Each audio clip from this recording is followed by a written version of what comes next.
Welcome to the Real Life Wellness Podcast, the show where we explore how to create your own wellness. We dive into everything that happens on the journey to a happier, healthier, and more balanced life. I'm your host, Faith Lauterbach. As a registered nurse and a holistic wellness coach, I have a passion for empowering people to create a vision for their life, prioritize themselves, and then live the life they want. So get ready to discover new ways to nourish your body, mind, and spirit. Let's embark on this journey together and make wellness simple.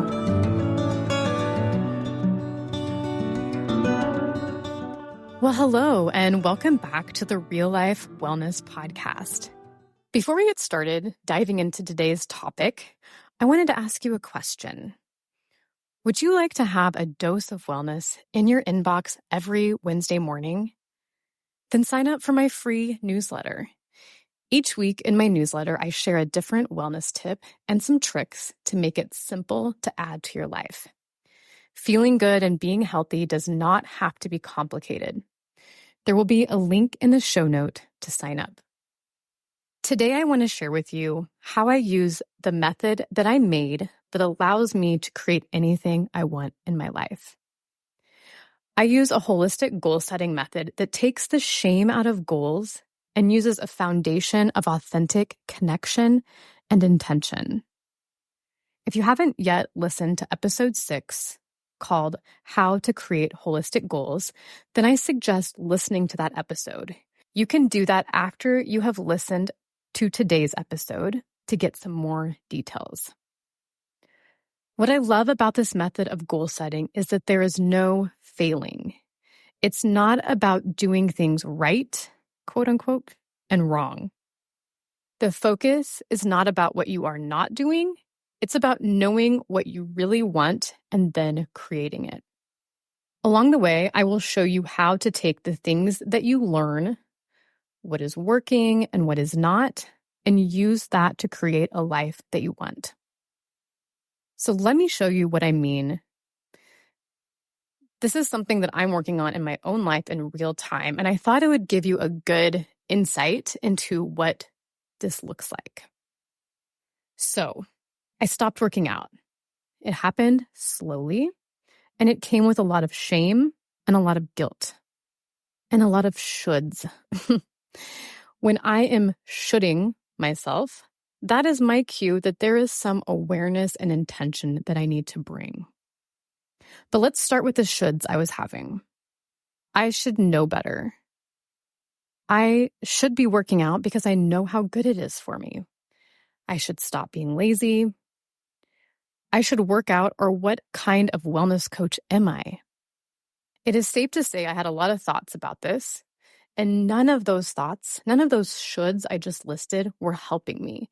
They were holding me back and keeping me from actual action. Shoulds are always about lack. And when we focus on what we lack, it's a breeding ground for shame. And shame is damaging. It does not encourage healthy action. So I got curious and I pretended that I was my own client. So here's what that looked like. First, I brought awareness to my thoughts and all the shoulds I was having. So I should know better. I should be working out because I know how good it is for me.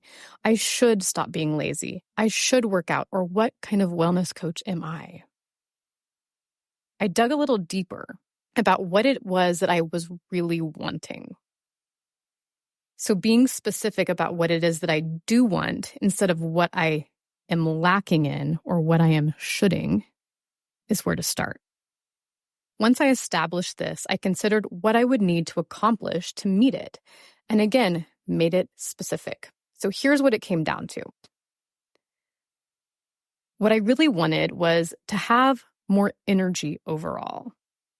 I will be going on another backpacking trip this year, and I want to prevent injuries and improve my stamina and strength during that trip. The way that I want to do this is by first increasing my steps to 10,000 each day and working out 3 times a week to include strength and cardio programming.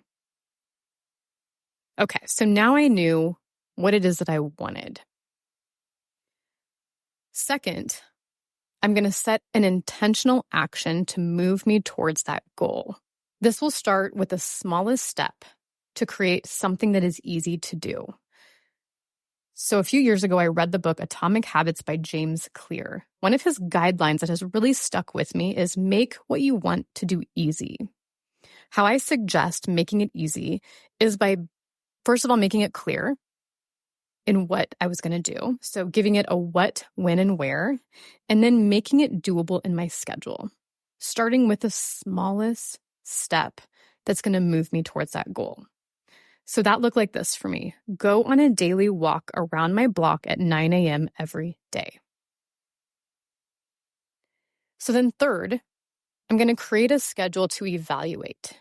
It's important to be able to regularly take stock and evaluate your progress and if any changes are needed along the way towards that goal. So what that looked like for me is on Sundays, I take a moment to look at how my intentional action went that week. And I ask myself these 3 questions. How did my intentional action go and feel this week? Am I ready to add more? What worked and what didn't? Fourth is continuing to add intentional action until I'm where I want to be. By being intentional and slowly adding actions along the way, I reinforce the current habit and will be more likely to be successful to reach my goal. For me, that looked like this.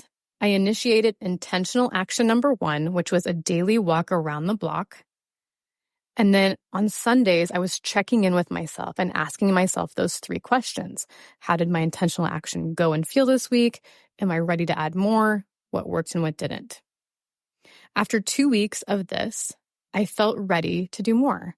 So I added my second intentional action, which was increase my distance to 2 miles a day.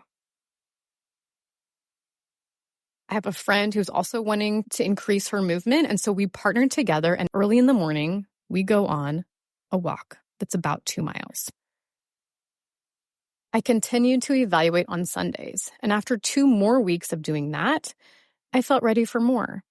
So I added my next intentional action, which is 1 workout class to each week. And this is where I currently am.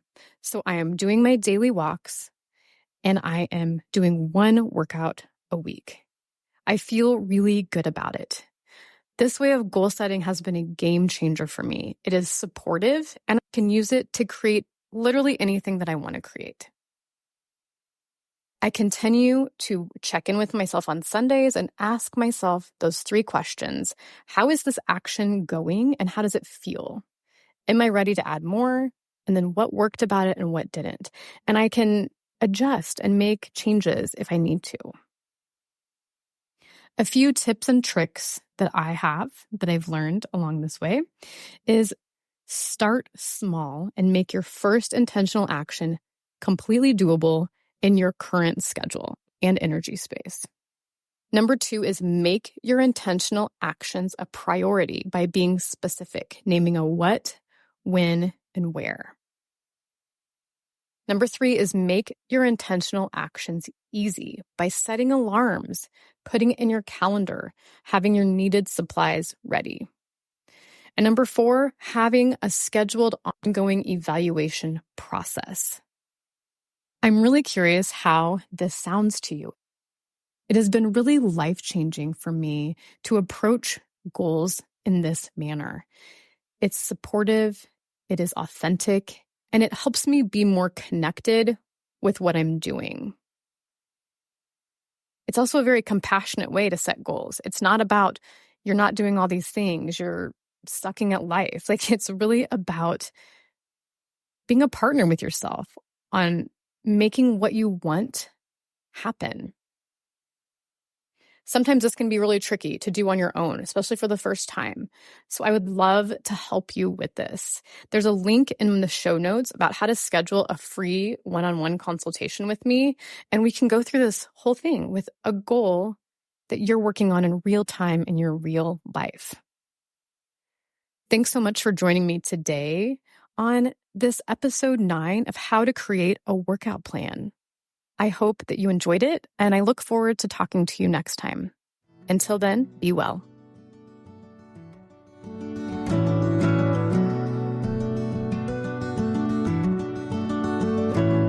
Thank you so much for tuning in today to the Real Life Wellness Podcast. To stay updated on my latest episodes and wellness insights, be sure to subscribe to the podcast and follow me on social media. If you have any questions or topics you'd like me to explore, feel free to reach out. I love hearing from you. If you could, please review or rate this podcast on Apple or Spotify to help more people learn how to make wellness simple.